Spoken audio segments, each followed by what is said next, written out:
Alhamdulillah teman-teman, saya bisa bersilaturahmi lagi bersama Pak Agus. Gimana kabarnya Pak Agus? Sehat? Alhamdulillah sehat. Tadi Pak Agusnya habis pulang dari luar kota ya Pak Agus ya. Betul. Nah ini Pak Agus ini salah satu founder, pendiri perusahaan Sonic di bidang alat hitan ya Pak, alat Betul. hitan laser. Ya betul. Dan saya salut, alat hitan laser ini buatan asli anak Indonesia itu sampai ke mancanegara. Betul. 64 negara yang dikirim alat hitan tersebut sama Pak Agus. Ya betul. Betul ya Pak Agus kayak gitu ya? Iya. Nah tadi siang saya mohon izin Pak Agus, tadi sempat telepon ke Pak Agus, cuman Pak Agus lagi di luar kota, jadi saya diantar sama penjaga rumah atau karyawan Pak Agus, Iya. explore melihat suasana siang harinya, karena kan Betul. waktu malam hari pernah saya beberapa kali ke belakang Iya. ke sini, cuman kurang jelas atau gimana, Iya, karena betul. gelap. Kalau misalkan siang hari kan jelas. Tadi saya mohon izin Pak, dikeliling-keliling sampai ke lantai ketiga, nggak apa-apa kan Pak? Enggak apa-apa. Jadi enak kan kalau udah izin Iya. terlebih dahulu mah. Nah Pak Agus, yang saya mau tanyakan nih bersama rekan-rekan content creator Lembur, filosofi dari rumah ini apa sih, kayak gimana sih? Contohnya kan kelihatan dari luar dikira itu ini bangunan seperti masjid, bahkan ada kayak kelenteng kayak gitu Pak Agus. Oh, Ini betul. filosofinya seperti apa sih membangun rumah mewah kayak gini gitu? Ya minimal kita masuk rumah itu ingat untuk beribadah gitu Pak. Heeh. Jadi apapun caranya kita tidak lupa dengan Sang Pencipta lah. Oke. Jadi emang rumah ini rumah klasik modern lah kalau dibilang. Jadi saya suka dengan berbagai desain-desain baik dari mana aja. Jadi kalau dibilang kelenteng ini sebenarnya bukan motif kelenteng ya. Heeh.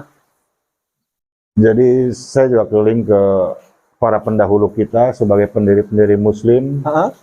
Jadi para syekh, para ulama mungkin. Jadi dulu masjid-masjid di Pulau Jawa itu kayak di Cirebon, Kasepuhan atau di Jogokarian, terus di Kudus. Hampir motifnya seperti ini, cuma tidak tereksplor gitu.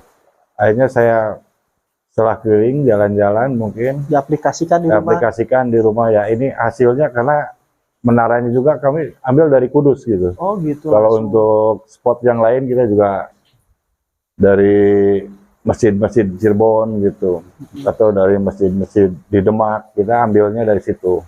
Dan juga tadi sempat ngobrol sama karyawan Pak Agus, katanya rumah ini itu tidak menggunakan jasa arsitek, hasil gambar Pak Agus sendiri. Betul ya. Betul, Pak Agus. Iya. Emangnya Pak Agus punya historis dulunya pernah sekolah atau pendidikan di arsitek gitu atau gimana? Tidak ada. Jadi Tidak ada. hanya ya inspirasi kalau saya lagi nongkrong sendiri atau ngelamun, saya pengen seperti ini gitu. Diaplikasikan dibangun rumah. Betul. Gitu. Dan juga rumahnya beda dari yang lain ya teman-teman. Menjadi pusat perhatian ketika orang melintas ke depan rumah Pak Agus. Waktu dulu saya pernah ke teman saya, Meisa Selina, itu pas melihat rumah ini kayak beda gitu. Betul. Dikira apa masjid ya, ternyata rumah. Rumah Setelah ini. silaturahmi apa ya. Ini rumah Pak. Terus juga apa Pak Agus? Ini saya teh mau nanyain teh perihal apa ya, lupa lagi sih. Aduh. Masalah Pak Agus, katanya tuh Pak Agus teh kurang jarang tidur atau gimana itu. Betul Pak Agus? Betul, saya jarang kalau tidur. Kenapa Pak Agus?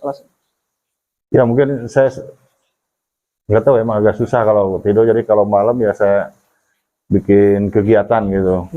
Ya selain mungkin apa aja kegiatan dengan rekan-rekan atau teman-teman juga kita ngobrol silaturahmi banyak ya. Apakah ide-ide itu muncul ketika saat tengah malam Pak Agus? Contohnya jam 1 malam, jam 2 malam, karena kan bener-bener sunyi, sepi, hening gitu Pak Agus. Ya kadang-kadang gitu juga sih. Saat merancang rumah itu kayak gini. Seperti itu saya juga. Terus juga nih Pak, kenapa sih dibangun rumah semewah ini, sebagus ini, semegah ini, bak kayak istana, tapi dekat dengan pemakaman umum? Depannya itu persis langsung area pemakaman umum. Jadi prinsip saya gini, apapun orang punya harta, punya banyak kemewahan di dunia, mungkin kalau kata orang itu mewah, kalau saya sebatas saya biasa aja itu mungkin ya. Jadi terakhirnya orang yang punya jabatan, punya uang atau punya apa, terakhirnya ya perumahan yang depan rumah saya itu yang terakhir. Jadi perumahan depan itu saya bilang itu Blok M tipe 21. Jadi 2 meter ke 1 meter ya itulah makam. Oh iya. Jadi terakhir Jadi supaya terus mengingatkan kita akan kematian. Kematian ya. Jadi kita itu walaupun banyak harta, banyak uang, tidak poya-poya gitu Pak ya. Betul, Jadi dimanfaatkan sedemikian rupa buat bekal di akhirat nanti. betul. Karena kita di dalam doa juga pengen rezeki yang melimpah ruah untuk bekal ibadah kepada Allah Subhanahu wa taala ya Pak Agus. Betul, betul. Karena seperti tadi yang Pak Agus katakan, mau jabatannya presiden, mau jabatannya gubernur, mau jabatannya bupati, pada akhirnya tetap ke tipe 21 itu. Tipe 21 itu blok Dan- M, blok makam itu. Kendaraannya juga mau sekarang di dunia pakai Alphard, pakai Fortuner, pakai Avanza, minimalnya Pak Agus ya. Tetap yang terakhir naik kendaraannya keranda mayat. Keranda mayat, betul. Katil kalau dibilang di kita ya Pak Agus ya. Katil ya. Jadi alasan utama membangun rumah di sini itu supaya kita itu mengingat akan Sang pencipta. Sang Pencipta, mengingat akan kematian. Ya betul. Bahwa rumah kita kelak itu bakal tipe 21. Tipe 2 meter 21. sama lebar 1 meter. Betul. Tidak ada yang dibawa lah Tidak semuanya. ada yang dibawa. Selain amalnya mungkin. Amal kebaikan kita di dunia ini ya Pak Agus. Betul. Nah Pak Agus, di video sebelumnya kan Pak Agus sempat cerita juga nih ke saya. Pak Agus itu sering melek kalau kita kejar banyak orderan. Betul. Berarti cuman seharian itu tidur berapa jam sih Pak Agus? Rata-rata 2 sampai 3 jam ya, kalau tidur. Cuma 2 jam. Ya, 2 sampai 3 jam. ya. Karena ada perbedaan waktu ya dengan luar negeri, jadi jam 12 malam di sini mungkin di sananya kan beda, ada yang jam 9, jadi saya kejar tayang waktu istirahatnya para medis di luar negeri gitu. Oh iya, betul. Tapi pernah nggak seharian nggak tidur full? Pernah juga seminggu kadang, kalau kita lagi banyak order ya karena malamnya online, kadang siangnya kita udah persiapan packing, terus pengiriman, ya seperti itu mungkin lah. Tapi itu nggak Iya. sakit Pak? Nggak tidur sampai seminggu? Kebetulan alhamdulillah enggak. Bapak terbuat dari apa sih Pak? Bisa sampai gitu? Biasanya orang tidak tidur 2 hari aja langsung ke rumah sakit loh. Ini 1 minggu. Kadang-kadang begitu mungkin, karena kebiasaan aja. Jadi apa ya? Imun tubuh Pak Agus ini sungguh luar biasa loh. 1 minggu nggak tidur tapi nggak sakit ya Pak ya? Enggak, alhamdulillah. Tapi habis itu ada nggak balas dendamnya Pak? Tidur, bed seharian full gitu. Enggak, saya biasa aja. Biasa normal lagi cuma 2 jam 3 jam. 2 jam 3 jam tiap hari. Salut banget nih teman-teman sama fisiknya Pak Agus. Benar-benar fisiknya itu sungguh luar biasa, terbuat dari baja mungkin ya. Karena kebanyakan orang tidak tidur seharian full aja udah langsung masuk rumah sakit. Ini 1 minggu ya Pak ya? 1 minggu. Nggak masuk rumah sakit, nggak sakit. Sungguh luar biasa, hebat. Nah, terus juga kan ada peribahasa kalau misalkan, kalau pepatah orang tua dulu ya Pak ya, kalau pengen sukses itu jangan sering tidur. Apakah betul gitu? Karena Enggak juga. enggak juga atau gimana? Sebenarnya yang penting kalau targetnya sukses itu seperti apa sih, Pak? Jadi yang penting kita pertama tidak terlalu banyak sudon lah khususnya. Jadi berusahalah semaksimal mungkin apapun pekerjaan kita, Ya, apapun kreativitas kita, usahakan dengan maksimal gitu. semangat Jadi, juang tinggi ya Pak ya. semangat juang yang tinggi gitulah penting gitu. Kita di dunia usaha mah, di dunia bisnis itu harus optimis, Optimis, jangan betul. pesimis ya Pak ya. Iya betul. Jadi ada peribahasa batur ge bisa piraku kurang teu bisa cenah Iya. Sunda teh mamanya. Hmm. Orang lain bisa, masa sih kita nggak bisa? Kan sama-sama makan nasi. Mungkin cuma yang membedakan lauk pauknya. Betul, Itu pakai daging ayam, kita pakai ikan asin. betul. Gitu ya Pak Agus. Terus ini Pak Agus, kemarin kan sempat 1 musim, pengertian saya kan dikira 1 musim itu 1 tahun, penghasilan 500 juta per bulan, ternyata itu dalam jangka waktu 2 bulan ya Pak, 1 musim itu ya. 1 tahun itu berapa musim? Kalau musim hitan itu ya musimnya hajatan. Itulah musimnya musim hitan gitu. Musim hajatan berarti bulan, kalau bulan Islam Maulid, Maulid Nabi, bukan Maulid, apa sih? Sawal ya. ya, Terus juga Rayagung, Rayagung ya, habis Lebaran gitu habis ya. Lebaran, Rajab. Berarti 1 tahun itu biasanya ada 5 musim ya Pak ya. 5 musim betul. 5 musim berarti omset dalam 1 musim sampai 500 juta. 1 tahun itu Bapak bisa meraup keuntungan dari alat hitan sodik itu sampai 2,5 miliar. Nggak mesti. Jadi kadang-kadang di mana situasi, karena kemarin juga kena COVID ya, kita selama 2 tahun ini agak penurunan gitu. Jadi kemarin pas liburan ya alhamdulillah agak ramai lagi gitu. Jadi yang namanya usaha naik turun ya Pak, grafiknya naik itu. turun, Kadang ya. naik kalau rezeki lagi bagus, kadang turun kalau misalkan rezeki nggak jelek. Iya, Tapi yang betul. penting utamanya itu kita disyukuri ya Pak ya. Iya, semangat berapa- aja lah. Mau berapapun penghasilannya itu harus tetap disyukuri ya Pak Agus ya. Iya betul. Terus ada nggak Pak tipsnya tuh kepada para penonton mungkin supaya ingin bisa sukses itu kayak gimana sih Pak? Sebenarnya tips sukses itu banyak sih Mas. Jadi pertama kita semangatlah apapun caranya. Kita bergelut di bidang usaha. Hmm. Terus kita jangan sampai lelah terus. Biasanya kalau orang sukses juga dicemoohkan. Orang yang apalagi yang nggak sukses bahkan jadi hinaan. Usahakan kita jangan loyo lah, apapun caranya kita semangat. Jadi awal-awal merintis usaha, caci makian itu dijadikan sebagai pemecut, sebagai penyemangat kita supaya bisa meraih cita-cita yang kita inginkan, ya Pak ya. Contohnya saya sebagai menjadi YouTuber nih teman-teman. Cacian makian itu dan hinaan itu karena munculnya itu dari orang-orang terdekat lah, lingkungan terdekat. Ngapain sih nge-YouTube? Nggak ada yang nonton. Ngapain sih nge-YouTube? Nggak ada ini. Videonya jelek atau gimana, tapi itu dijadikan sebagai penyemangat, semangat juang kita supaya bisa sukses. Jadikan orang yang bilang tersebut itu bisa menyanjung kita. Hebat, luar biasa ya Pak ya. Ya contohnya Pak Agus juga dulu kan, dalam 1 bulan hanya laku 1 laser ya Pak ya. Betul, 1 gram. Nah setelah seiring berjalannya waktu merintis selama 13 tahun dari tahun 2010, sekarang sampai ribuan dalam 1 musim. Bahkan hanya tidak di Indonesia saja, sampai ke luar negeri ya. Negeri juga ya teman-teman. Dan juga yang bikin saya salut nih Pak Agus ini, orangnya tuh benar-benar sederhana loh. Padahal beliau ini seorang miliarder, penghasilan per tahunnya 2 miliar nyampe nggak Pak? Ya sekitar kadang-kadang gitu. Kurang lebih ya. 2M, bayangkan teman-teman. Tapi penampilannya benar-benar sederhana. Orangnya tuh welcome. Kebanyakan kan kalau misalkan orang kaya, seorang miliarder itu berteman itu lihat kasta ya Pak ya. Oh kamu mah penghasilannya kayak gini, jangan berteman sama saya. Oh kamu mah kuli macul, kuli panggul, jangan berteman dengan saya. Oh kamu mau pengusaha, boleh berteman dengan saya. Kebanyakan seperti itu. Tapi Pak Agus ini welcome. Sama siapa aja masuk. Sama siapa aja boleh ya Pak ya. Boleh aja sini. Jadi itulah mungkin yang membuat rezeki Pak Agus itu mengalir bagaikan air. Karena banyak doa-doa dari orang terdekat. Contohnya waktu siang juga Pak, saya ngobrol sama karyawan Bapak, bilangnya Pak Agus itu orang baik. Pak Agus itu orangnya baik dan juga emang benar sederhana Pak. Penampilan, dari segi penampilan aja enggak apa ya, mencerminkan orang biasa-biasa aja. Itu kenapa sih Pak Agus? Biasanya kan kalau misalkan udah penghasilan besar, kebanyakan gaya gitu Pak, minimal baju bermerek, celana bermerek, topi bermerek, jam bermerek, sendal juga bermerek. Kok Pak Agus sederhana kayak gini gitu? Ya, saya dari dulunya juga biasa begini, jadi nggak aneh lah. Nggak aneh. Nggak aneh. Jadi. Apakah mungkin Pak Agus terlahir dari keluarga yang sederhana biasa gitu? Saya lahir bukan dari keluarga sederhana, jadi keluarga miskin saya. Jadi saya terlahir dari keluarga miskin. Dan sekolah juga saya tersendat-sendat gitu, karena emang nggak mampu. Jadi waktu saya sekolah juga, pengen sekolah itu susah. Pertama di kampung saya kan nggak sekolah jauh gitu ya. Akhirnya tersendat selama 2 tahun. Orang lain udah SMA, saya masih SMP gitu. Karena saya sempat istirahat dulu 2 tahun. Gitu. Karena nggak terkendala biaya. Terkendala biaya. Iya, ekonomi orang tua. Ekonomi orang tua emang tidak mampu. Nah ini bagus teman-teman, hebat. Ini patut dicontoh sama kita. Walaupun kita dari kalangan orang yang tidak mampu, tapi kita kelak dewasa harus bisa membuktikan menjadi orang yang sukses ya Pak. Harus bisa semua juga. Harus bisa, harus yakin. Kita itu harus optimis. Jangan sampai pesimis ya Pak Gus. Iya, yang orang yang tidak bisa sukses itu orang pemalas sebenarnya.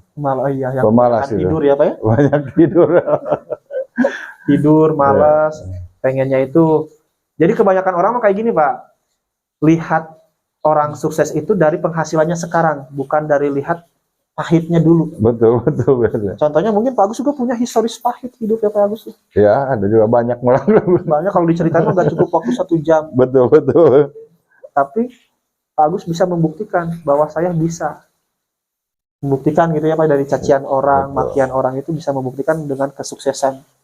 Jadi kalau cacian, makian itu jangan dilawan dengan omongan juga teman-teman. Cacian dan makian juga kita buktikan. Betul. Dengan kreativitas kita. Betul. Bekerja dengan segigih mungkin ya Pak ya. Iya. Semangat juang tinggi. Supaya cacian dan makian orang tersebut bisa malu nantinya ya Pak ya. Oke nih Pak, lanjut lagi nih ke rumah nih Pak.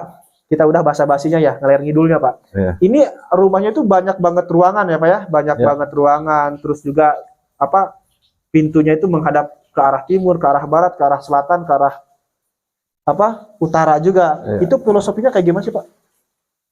Kayaknya di sini tidak ada filosofi. Gimana? Jadi yang penting saya suka, orang katanya pensiunnya begini nggak boleh. Pensiunnya. Iya. Sebenarnya ya. Allah itu memberikan rezeki dari berbagai penjuru. Target saya seperti itu. Jadi mau menghadap kanan, menghadap kiri, ke barat, utara, timur. Bagi saya bebas. Rezeki itu masuk dari pintu mana aja. Dan semua banyak peluang gitu. Iya, jadi jangan orang, pensiunnya begini nggak boleh. Oh enggak saya. Oh, Saya bilang makanya pintu di rumah saya menghadap ke tiap penjuru ada. betul. Jadi kalau feng shui itu kebanyakan kan orang Cina yang percaya kayak gituan ya. Ya, Karena rumah tusuk sate katanya di benar-benar di perempatan itu nggak iya, boleh nggak karena boleh. jelek untuk rezeki katanya. Terus juga misalkan pintu harus menghadap ke sana, menghadap ke sini. Tapi Pak Agus mah enggak, semuanya dari arah pintu dari semua arah ada. Karena Ada. Tuhan memberikan rezeki dari kita itu bisa dari arah barat, bisa dari arah timur, bisa dari arah selatan, Iya, ya Pak ya, iya, bisa dari betul. arah utara, Betul. bisa dari bawah tanah, bisa dari atas. Betul. Contohnya dari bawah tanah mungkin kita nanam jagung, nanam cabai, nanam itu rezeki dari Allah Subhanahu wa taala. Betul. Kalau dari atasnya mungkin ya contohnya hujan kayak gini ya Pak ya. Betul, betul. Hujan ini merupakan rahmat ya. Rahmat, Pak. Banyak ini pipa juga saya di rumah ini tidak ada yang dimasukkan ke dalam bangunan. Semuanya seperti Menyerap keluar semua gitu. keluar semua. Ya. Kalau ini Pak, di sini tuh terdapat berapa ruangan sih? Berapa kamar tidur di rumahnya? Kalau kamar tidur jumlahnya 12. 12 kamar tidur. 12 kamar tidur. Terus kamar mandinya? Kamar mandi 7 kalau ada ya. 7. Terus musola, Tempat sholat. ya, Nah, itu salah, gudang sama apa namanya itu gerasi itu. nah, itu salah satu contoh muslim yang baik teman-teman. Muslim yang baik itu seperti itu, di rumahnya itu pasti diadakan tempat untuk beribadah keluarga ya Pak ya. Betul. Jadi rumah Pak Agus ini bisa dikatakan rumah 1000 pintu bisa jadi ya Pak ya. Peribahasa, tapi emang nggak mungkin nggak ada 1000 pintu, tapi karena Ya. berhubung banyak ruangan ya Pak ya. Ya. Terus juga bisa dijadikan rumah apa ya? Rumah adat, bukan rumah adat sih, toleransi antar beragama gitu, karena ada kayak bangunan kelenteng dan juga bangunan masjid, kubah masjid. Betul. Tapi sebenarnya itu bukan kelenteng ya Pak ya. Bukan, Simbol-simbol masjid zaman dulu, waktu zaman wali gitu ya Pak. betul. Contohnya di Masjid Keraton di Kasepuhan juga ada yang seperti itu. Betul. Oke, mungkin teman-teman yang lain ada mengajukan pertanyaan, silahkan. Saya sambil ngerokok ya, Ya, sambil nggak apa-apa. santai. Santai, karena kita obrolan santai. Itu Bang, informasi mobilnya Bang Anggit Banyak. online 1 malam. Oh iya betul. Nah ini ya teman-teman. Jadi gini gambarannya tuh, Pak Agus dulu orang susah dari kalangan keluarga yang tidak mampu ya Pak Agus. Betul. Tapi sekarang hanya online berapa jam ngirim alat laser ke luar negeri itu bisa mendapatkan keuntungan, bisa beli 1 unit mobil. Betul Pak kayak gitu. Ya pernah ngalamin gitu, itu ada mobilnya juga. Iya karena itu mobilnya ngejubruk terus ya Pak ya. Iya, nggak dipakai itu. Dipakai. Jadi hebatnya Pak Agus dalam 1 jam, dalam 2 jam ketika berbisnis bisa dapat 1 mobil. Satu mobil ya. Itu biasanya online yang banyakkan orderan itu dari jam berapa sampai jam berapa sih Pak? Kalau gitu tergantung di mana rehatnya para medis mungkin, Heeh. atau istirahatnya di luar negeri. Kira-kira kan nggak tahu dia kliknya jam berapa, kita nggak tahu. Yang penting masuk ke aplikasi saya mungkin itu. Biasanya di apa aplikasi online-nya apa Lazada, Shopee atau Bukalapak? Hampir semua media online ada. Ada. Dari toko online semua ada saya. Saya buka karena saya juga punya banyak sales freelance ya, para mahasiswa, juga orang-orang yang teman-teman kita yang suka santai main HP daripada main gadget, Udah jelas. main game gitu ya. Di sini kita bisa bareng-bareng online tanpa harus ngemodal di saya. Jadi asal ada kemauan, barang saya siapin, uangnya silahkan ambil, nanti bayar setelah barang laku gitu. Oh, okay. Bisa nggak pakai ribet gitu. Jadi kali mau jadi sellernya tuh. Bisa, Seller bisa, Pak Agus, saya bisa. boleh ya menghubungi Pak Agus langsung, nanti nomor Boleh. Pak Agus dicantumkan di sini nih. Nah Pak Agus, terakhir deh, karena ini durasinya juga udah cukup lumayan panjang. Ya. Kelebihan laser sonic dengan laser-laser yang lain apa sih bedanya, kelebihannya?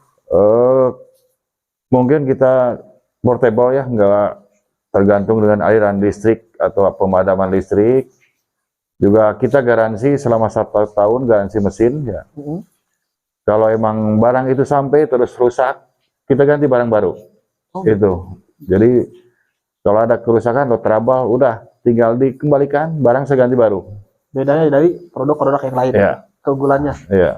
Oke. Itu biasanya jangka pakainya itu bisa sampai berapa tahun? Saya ada yang 10 tahun, ada yang belum kembali, belum rusak, itu saya telepon juga bel Pak dokternya. Masih Pak dokter bagus. gimana? Masih bagus katanya. Jadi gitu. Asal pengecasannya stabil gitu, udah aman. Siap. Pak Agus, terima kasih atas waktunya ya. Iya. Udah mau diajak ngobrol. ngobrolan santai di Iya. saya juga menyita waktu Pak Agus di waktu luang Pak Agus nih teman-teman. Iya. Nah, semoga adanya video ini memotivasi untuk kita bahwa kita itu bisa sukses asal ada kemauan. Ya Pak ya, Betul, betul. jangan ingin sukses, bayangan pengen punya mobil, bayangan pengen punya rumah mewah, bayangan punya tanah luas, hektaran, tapi kerjaan hanya tidur, Betul, betul. malas-malasan. Itu nggak bakal datang. Kesuksesan itu nggak bakal diraih. Dan juga satu, kita mempermudah urusan orang lain, insya Allah Allah juga akan mempermudah urusan kita. Betul. Makanya Pak Agus itu banyak yang mendoakan yang baik-baik dari karyawannya. Jadi itulah kunci kesuksesan Pak Agus, banyak doa-doa dari orang-orang terdekat Pak Agus ya Pak Agus. Jadi Ya, rezekinya mengalir alhamdulillah. bagaikan air. Mungkin cukup sekian untuk video kali ini. Saya Kang Hakim pamit undur diri. Sampai ketemu di video berikutnya. Wassalamualaikum warahmatullahi wabarakatuh.